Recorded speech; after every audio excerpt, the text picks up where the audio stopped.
ప్రపంచంలో ఏ గ్రంథానికి జయంతి లేదు. మనుషులకు వ్యక్తులకు జయంతి ఉన్నది కానీ ఒక్క భగవద్గీతకే జయంతి ఉన్నది. ప్రపంచంలో ఇతరేతర అనేక మతాలు ఉన్నప్పటికీ ఏ గ్రంథానికి ఉన్నటువంటి ఒక ప్రత్యేకత ఒక్క భగవద్గీతకు మాత్రమే ఉన్నది. చూడండి, జయంతి అంటే జయాన్ని కలుగజేసేది. ప్రతి బాగుపడే మానవుణ్ణి ఒక దిశా నిర్దేశం చూపించేటువంటిది భగవద్గీత. కర్తవ్యం నుండి విముఖుడైన అర్జునుడిని కర్తవ్యోన్ముఖుని చేసినటువంటి పరమ పవిత్రమైన మహత్తర గ్రంథం భగవద్గీత. అంటే గీత అంటే మనకేం చెప్పినారు? త్యాగం, దాంతో తత్వజ్ఞానం. అంటే త్యాగము తత్వజ్ఞానాన్ని గురించి త్యాగం, నైక్య, అమృతత్వం, మానవ్యం అంటారు. అటువంటి పరమ పవిత్రమైనటువంటి భగవద్గీత మనకు ఒక మాట చెప్తారు. ఏమిటి అంటే మనకు ఎన్నో గీతలు ఉన్నాయి, చాలా గీతలు ఉన్నాయి. అష్టావక్ర గీత, గణేశ గీత, వశిష్ఠ గీత, ఇట్లా ఉద్ధవ గీత, ఎన్నో గీతలు ఉన్నప్పటికీ ఒకే ఒక్క గీత అంటే భగవద్గీత గుర్తుకు వస్తుంది. సంస్కృతంలో ఒక నియమం ఉన్నది. ఏమిటి అంటే నామైక దేశ నామగ్రహణం అంటారు సంస్కృత వ్యాకరణంలో. ఏమిటంటే నామంలో కొంచెం చెప్పితే రాగట, వేరే చెప్పితే మొత్తం చెప్పినట్టు. గీత అంటే భగవద్గీత. ఎన్ని గీతలు ఉన్నప్పటికీ భగవద్గీతే ముఖ్యమైనటువంటి గీత అంటే భగవద్గీతే గుర్తుకు వస్తుంది. అటువంటి పరమ పవిత్రమైన భగవద్గీతలో ఇప్పుడు మనం 18 అధ్యాయాలు పారాయణం చేసినాం. మొదటి 6 అధ్యాయాలు కర్మశక్తం, అర్జున విషాద యోగం నుండి ఆత్మ సంయమన యోగం వరకు. తర్వాత 7వ యోగం విజ్ఞాన యోగం నుండి భక్తి యోగం వరకు భక్తి శక్తం. తర్వాత క్షేత్రజ్ఞ విభాగ యోగం నుండి మోక్ష సన్యాస యోగం వరకు జ్ఞాన శక్తం. అంటే కర్మ, భక్తి, జ్ఞాన ఈ మూడింటిని గురించి 3 విభాగాలు చేసినారు మన పెద్దలు. ఈ మూడింటికి ఆ విధంగా మన అటువంటి పరమ పవిత్రమైనటువంటి భగవద్గీతలో ఏమి తెలియపరుస్తుంది? భగవద్గీత యొక్క సమస్త సారం ఏమిటి అంటే భగవద్గీతకు భాష్యం రాస్తూ ఆది శంకరాచార్యులు అపార జ్ఞాన సంపన్నులు. ఇదం గీతా శాస్త్రం వేదాంత సార సంగ్రహభూతం అన్నారు. సమస్త వేదాంత సార సంగ్రహభూతమైనటువంటిది భగవద్గీత. సకల ఉపనిషత్తులలోని సారాన్ని తెలియజేసేది భగవద్గీత. అందుకని భగవద్గీత ఎంత గొప్పది. మధ్వాచార్యుల వారిని ఒక ప్రశ్న అడిగినారు. వల్లభాచార్యుల వారిని అడిగితే అన్ని శాస్త్రాలలో గొప్ప శాస్త్రం ఏది అన్నారు. అనంత శాస్త్రం బహుళాక్ష విద్య అంటారు. అనేకమైన శాస్త్రాలు ఉన్నాయి, అన్నింటిలో పరాకాష్ఠ చెందిన శాస్త్రం ఇక దాన్ని మించింది లేదు. అందుకని అంటారు కోట్ల నక్షత్రాలు ఇవ్వలేని వెలుగును, ప్రకాశాన్ని ఒక సూర్యుడు ఇచ్చినట్లు లక్షలాది గ్రంథాల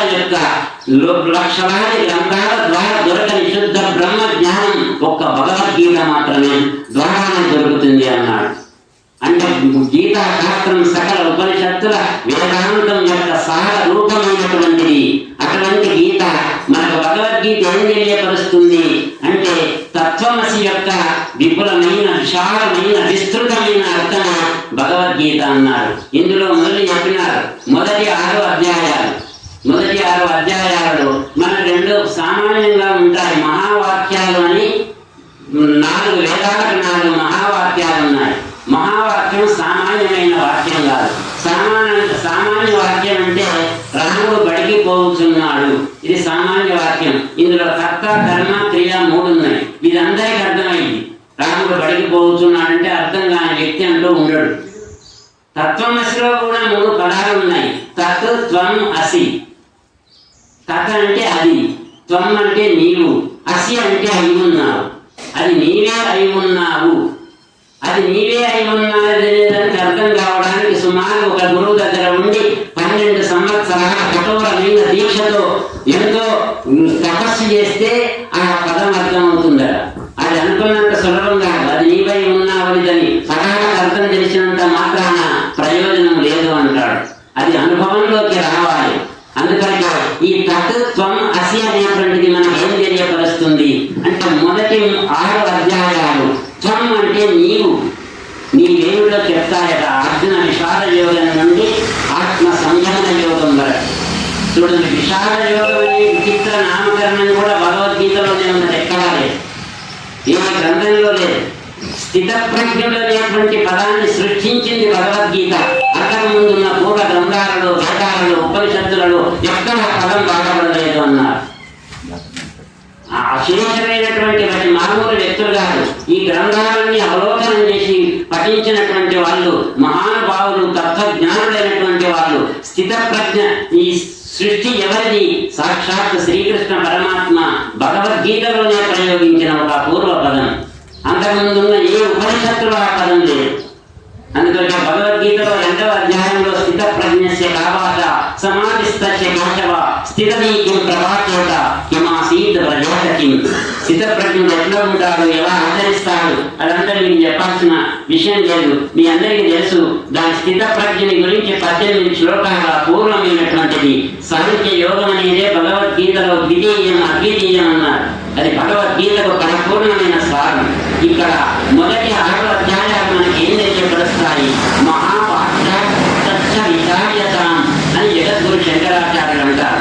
మహావాక్యాన్ని విచారించాలి, అది అనుభవంలోకి తెచ్చుకోవాలంటే అనేకమైనటువంటి సాధన చేయాలి. అది అనుభవైక వైద్యం కావాలి, ఇతరులకు చెప్పడానికి వీలు లేనటువంటిది. ఒక మామూలు విషయాన్ని ఇతరులకు చెప్పలేనుకుని అది ఆత్మ నేనే. ఇక్కడ ఇంతకు ముందు చెప్పినట్టుగా దేహం వేరు, ఆత్మ వేరు. నీవు దేహం కాదు, దేహాత్మ భ్రాంతి బదులు అంటాడు. నీవు నశ్వరమైన అనశ్వరమైనటువంటి ఆత్మ.